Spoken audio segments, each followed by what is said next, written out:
বঙ্গোপসাগরে সৃষ্ট নিম্নচাপের প্রভাবেই কয়েকদিন ধরে চলছে দেশজুড়ে ভারী বর্ষণ।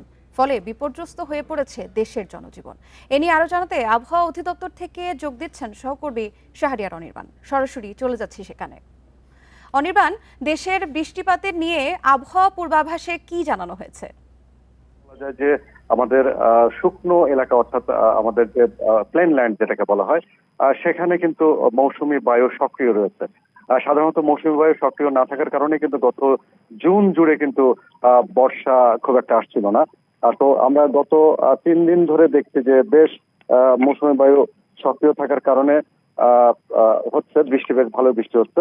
আপনাকে যদি এখনকার চিত্র আপনাকে দেখাই, ঢাকায় কিন্তু বৃষ্টি কালকে সারা রাত ধরে বৃষ্টি হয়েছে, কিন্তু আজকে সকাল থেকে গুড়ি গুড়ি বৃষ্টি হচ্ছে।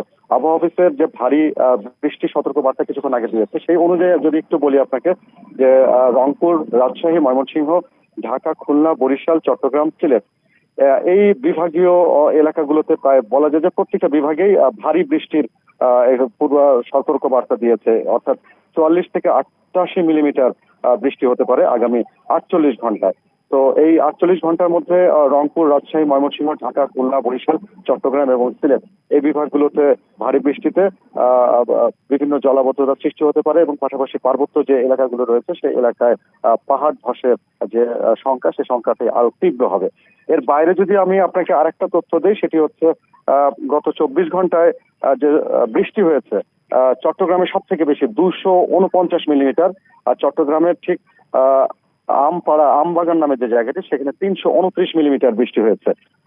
এর বাইরে বান্দরবানে 235 মিলিমিটার এবং উত্তরবঙ্গে 122 মিলিমিটার।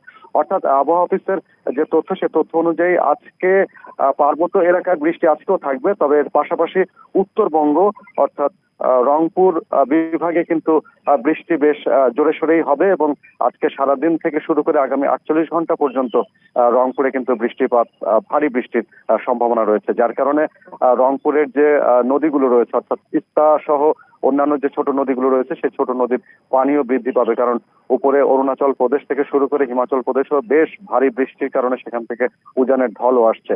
বন্যা পূর্বাভাস কেন্দ্র যদিও এর ভেতরে বলেছে যে আগামী রোববার পর্যন্ত ভারী বৃষ্টি থাকার কারণে বাংলাদেশের পার্বত্য এলাকা এবং বিশেষ করে উত্তর পূর্ব এলাকার যে নদ নদী, সেই নদ নদীর পানিগুলো বৃদ্ধি পাবে এবং এটার পাশাপাশি নিম্নাঞ্চল প্লাবিত হওয়ার শঙ্কা রয়েছে। এবং নিম্নাঞ্চল প্লাবিত হলে পরে সেই পানিটা খুব স্থায়ী বা দীর্ঘস্থায়ী হওয়ার সম্ভাবনা নেই। স্বল্পকালীন বন্যার পূর্বাভাস দিয়েছে বন্যা পূর্বাভাস কেন্দ্র। তবে আবহাওয়া অধিদপ্তরের পূর্বাভাস অনুযায়ী আগামী রোববার পর্যন্ত ভারী বৃষ্টি কিন্তু সারা বাংলাদেশেই থাকবে।